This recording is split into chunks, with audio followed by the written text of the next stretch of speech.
مرحبا وأهلا بكم في برنامج داخل واشنطن. معكم مضيفكم روبرت ساتلوف. كما يقول أحد أنبياء التوراة: كأسنا ريا. وكذلك حلقات برنامجنا داخل واشنطن تكون أحيانا مليئة بالأخبار الشيقة والآراء المتعلقة بالسياسة الأمريكية. ليس سهلا أن تقيد ضيوفك الرئيين بمدة 22 دقيقة من المناقشة والجدل في كل أسبوع. لذلك جمعنا كل تلك الدقائق الإضافية التي تحوي خواطر وحكم، واخترنا أفضل المقتطفات وجعلناها من ضمن هذه الحلقة الخاصة.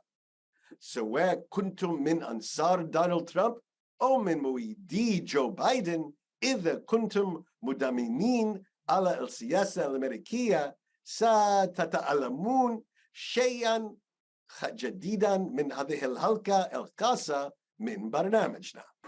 Let me ask you about a position which most of our viewers are not familiar with, or at least they're familiar with it in a very different context. And that's the position in many states of Secretary of State. Now, most viewers think of Secretary of State as the chief diplomat of the federal government, running around the world negotiating this or that treaty.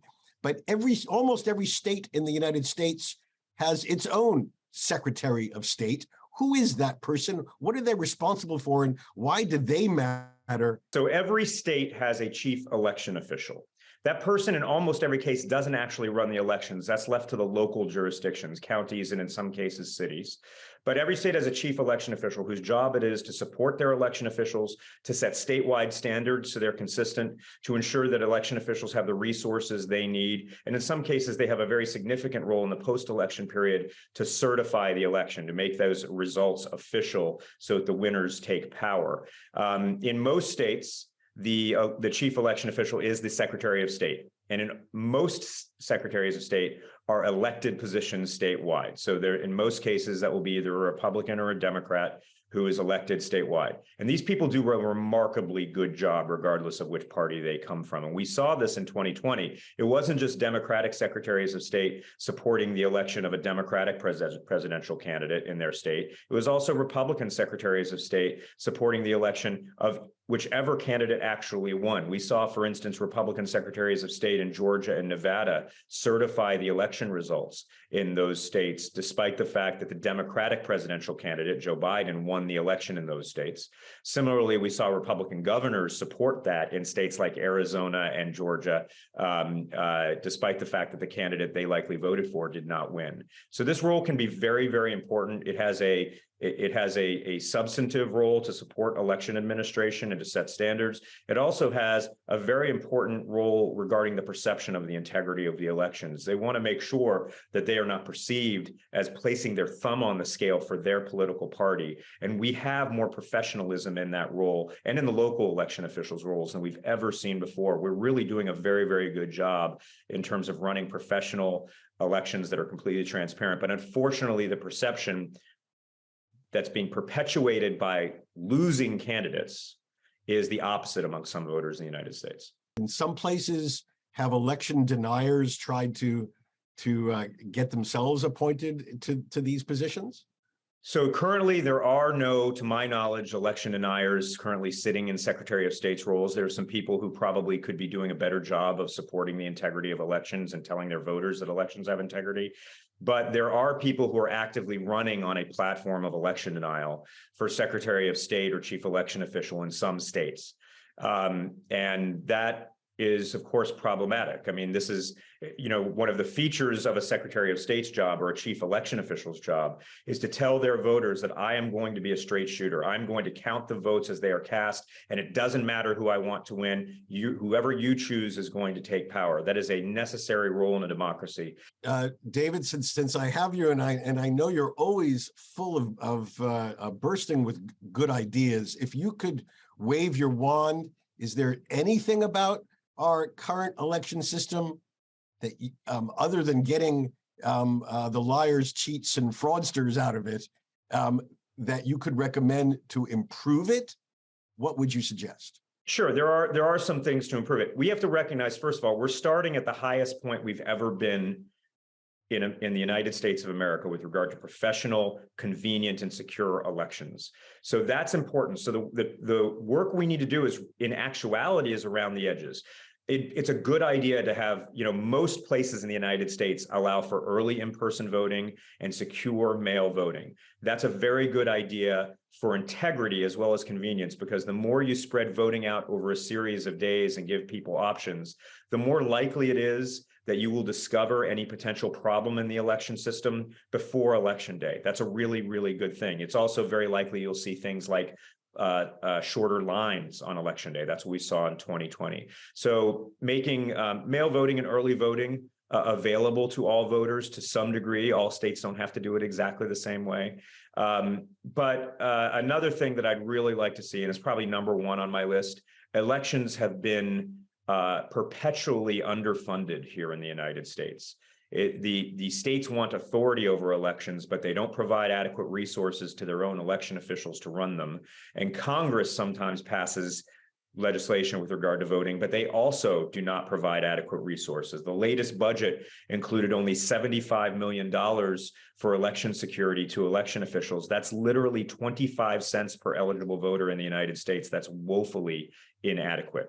So what we need to do is come up with a much broader funding package. Congress needs to act on that. The state legislatures need to act on that so that election officials can do their job, so that they can hire and retain skilled staff, so that they can not be overwhelmed by the harassment, abuse, and threats that they've been facing by election deniers. That's the number one thing I would fix. So what he's done with this, and his lawyers have done, is to keep it in the public eye. And, the closer you get to the election, the more these kinds of things, they just frustrate people. I mean, they just roll their eyes and say, oh, are we going to have to deal with this guy again?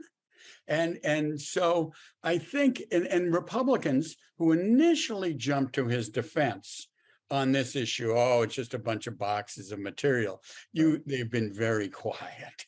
They're not talking about it. People who were strong abortion opponents have suddenly changed their views on this, have begun to nuance their opinions. And so what you have is something that puts by nature the Republicans on the defensive. Steve, you wanted to get in on this? What I would say is that Donald Trump, being investigated, raided by the FBI, suspended something that was beginning to happen, which was the institutions that surround rising Republican candidates were divorcing themselves from Donald Trump, particularly Fox News, various commentators raising questions. This reversed that. So while I agree with what Peter said broadly about the American public, the institutions that support candidates came back together under Donald Trump. I don't think those things would have been happening if his presence hadn't been reignited by this. And we can talk about the substance of the claims about, I'll tell you the one other element about this president is there are lots of elements that we haven't thought through, the rules and routines of declassifying documents, and Donald Trump's right. There's not a lot of precedent there. And whether it was certifying electoral college votes or understanding the terms and process by which presidents can declassify, which should be a public act, in my view, because you're declassifying not for the president, for the public. They have been able to exploit gray after gray area of undefined space and created a conversation that's important in America. And Donald Trump surfs those waves better than anyone I've ever seen.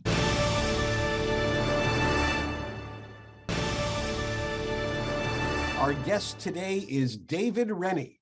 David is Beijing bureau chief at The Economist. Previously, he was the European Union correspondent and the Charlemagne columnist based in Brussels, the British political editor and author of the Beige column based in London. And here in Washington, where I met him, he was the Lexington columnist and Washington bureau chief. David is fluent in Chinese, French, Spanish, and of course, his excellent native English. All right, David, big picture, long term, do the Chinese think that war with the United States, against the United States, is inevitable, that war is legitimate? and that war is winnable? That's such a good question. And it should be unthinkable, right? These are two nuclear superpowers. The idea that they could even contemplate going to war should be impossible, because the potential damage could be so unbelievably severe. Even a non-nuclear war between these two giant countries that are not just superpowers politically, but they're also economic superpowers. $2 billion of two-way trade every single day of the year between China and the United States. So imagine the disruption to the global economy if they had even a limited war. So why are we even asking the question if it should be impossible? Well, the answer is mostly about the island of Taiwan. And the island of Taiwan, if I'm in Beijing, an official would say, that is not a country, it's a province of China, and it is part of China, and it has no rights to be an independent country. If you're on Taiwan, there are people who say, well, we have never been run by the Communist Party, and we don't want to be run by the Communist Party. And so they look to America to keep them in a state of sort of not independence, but not run directly by the communist government in Beijing. And America's military is the guarantee that China, if it invaded Taiwan, there is not an absolute legal promise that America would turn up, but America is politically committed to take Taiwan's defense very seriously. And in recent months and the last couple of years, President Joe Biden has actually come close to saying that America would have to turn up and defend Taiwan. So when you ask the excellent question, could there be a war between America and China? The real question is, could they have a war over Taiwan? That is the real reason that we worry about war. And there you're seeing some very senior American military officers saying they think there could be a war really soon. And the reason they think there could be a war really soon is they see that the Chinese military has been building warships, buying new planes, installing new missiles, and looks like a military that is getting ready to do something dramatic, like potentially take Taiwan. And they worry that America's edge, that America's advantage, its military lead over China is getting so small that China might feel, you know what, we could win this. And that, I think, is why American officers are saying this could happen really soon. Now, there are other people in America who you can speak to who say, you know what, yes, it's a dangerous situation if China ever thought it really could win this, but actually it would be an unbelievably risky war. The costs would be incredible, and China doesn't need to do it right now. And sitting where I am in Beijing, I have to say that the thing that keeps me from kind of heading to the airport and running away in fear, the thing that keeps me calm is that the propaganda machine is not preparing the Chinese people for war. They're not telling the Chinese people Taiwan is drifting away, the Americans are forcing us to take desperate action, you know, we will take any cost, we will pay any price, we will sacrifice our lives for this glorious cause. You don't hear that kind of message. And I think you would need to hear that kind of preparation to get the Chinese people ready for the unbelievably dangerous and risky and expensive action of a war. But I'm not calm forever, because there is a problem, which is if you look at how passage of time works for the Taiwan question, it works in two different ways, and one calms China down and one makes China more upset. Every year, the Chinese military gets stronger. So that's a reason for China's supreme leader, Xi Jinping, to think, you know what, I can wait, because every year that goes by, we get stronger. So why should I rush? But every year that goes by, the people of Taiwan, particularly young people on Taiwan, they feel less and less Chinese and more Taiwanese. And the idea of being ruled by Beijing, by communist leaders in Beijing, is less and less attractive. And so every year, the hearts and minds of the people of Taiwan are drifting away. And so if you're Xi Jinping, that's got to make you worried. So I don't think there's going to be a war very soon. And I don't agree with those American generals who say there could be a war in 2 or 3 or 4 years. But I cannot promise you that there will never be a war. And that's crazy, because it would be so unbelievably dangerous. Yeah. I have 1,000 questions to ask. We only have a little time. I'm going to ask just one final two-part question, because you're such an intimate observer of both China and the United States. What is something about China that most Americans don't know, but they should, and something about America that most Chinese don't know, and they should? Wow, that is an excellent question.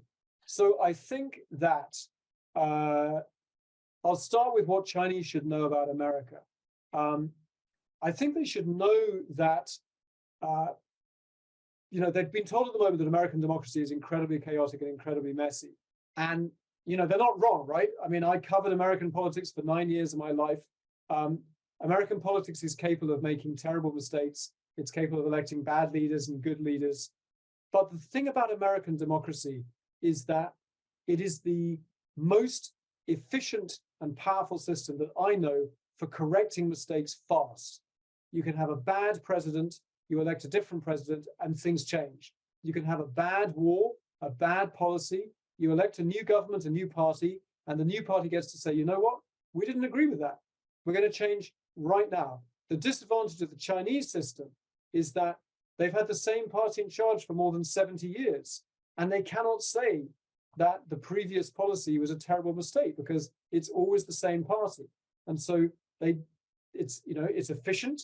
They don't have the chaos and the noise of election campaigns, but when they make a mistake, it's really hard for them to change direction and really slow for them to change directions. That's something I think Chinese people should have more respect for when they're laughing at American democracy.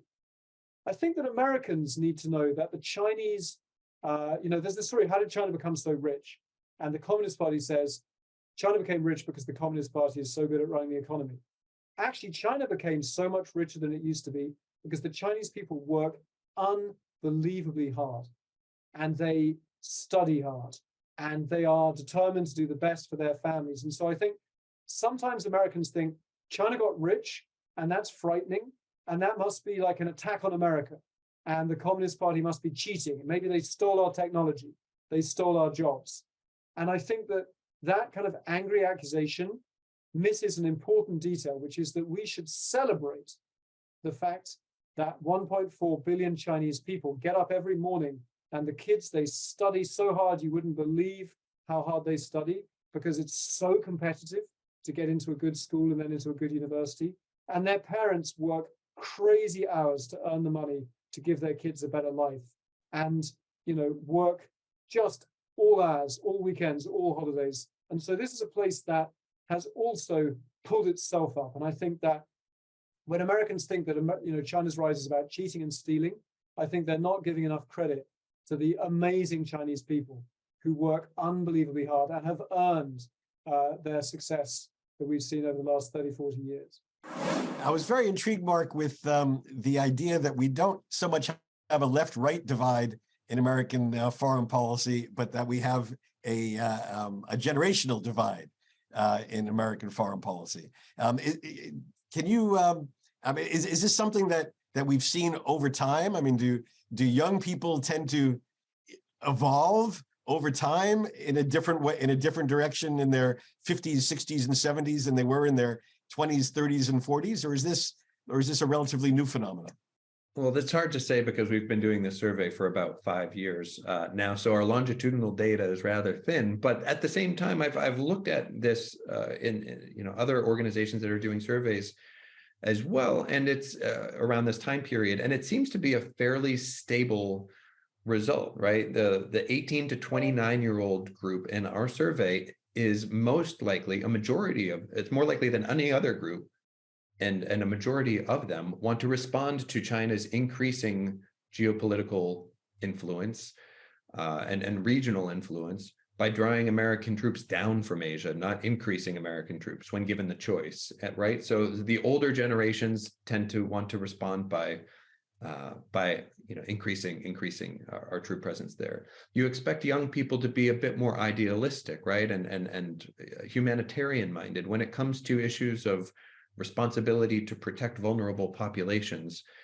Using the American military, they are the most reluctant group to want to commit American forces to stop cases where there's ethnic violence, for example.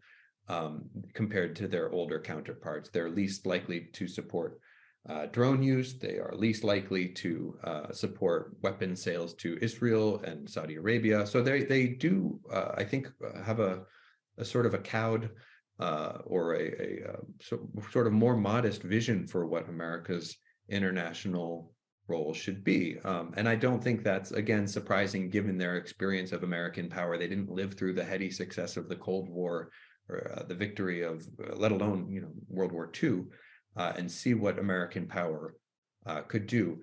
I will just throw up this asterisk here. I do think in a democracy which is predicated on the popular will, it's really important to take stock of what the American people want, right? If otherwise you get this backlash and people start to become skeptical of policymakers, and you get deep state conspiracy theories bandying about. So it is, I think, really important, even though the American people don't prioritize foreign policy every 4 years at election time, to engage with and listen to what they're saying. At the same time, you don't want to conduct foreign policy by referenda, right? We saw what happened with Brexit. We saw what happened. There is a reason that people like Ambassador Ross get hired and appointed, because they have a certain level of expertise and deep knowledge that allow them to conduct foreign policy that might deviate from the sort of temporary sort of fashions of the moment, or the popular sentiment that might be fleeting. And so there's a big tradition in foreign policy that treats public opinion somewhat skeptically because it can be a bit of a fickle thing. That said, that's not a reason to dismiss it.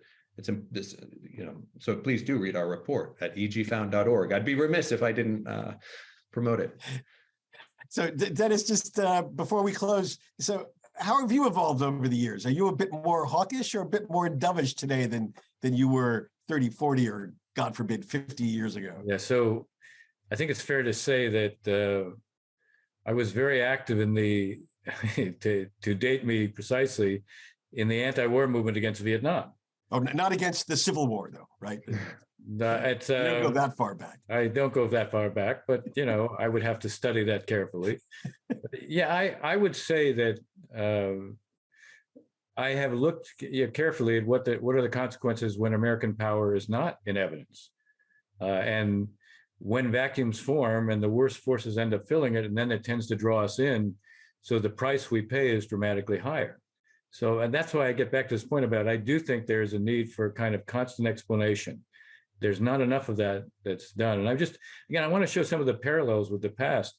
When force is used and the cost is very high, and you're not so sure about the outcomes, look at in the aftermath of World War I, we clearly do retrench. In 1939, the Selective Service Act, the draft, passes by one vote. The Germans we already see the handwriting on the wall. It passes by one vote in the House of Representatives.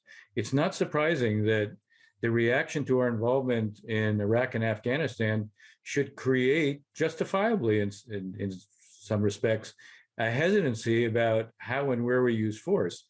Really, it's an argument for being not so much judicious as, on the one hand, explaining what's important to us and why, and what are the instrumentalities we have to achieve that.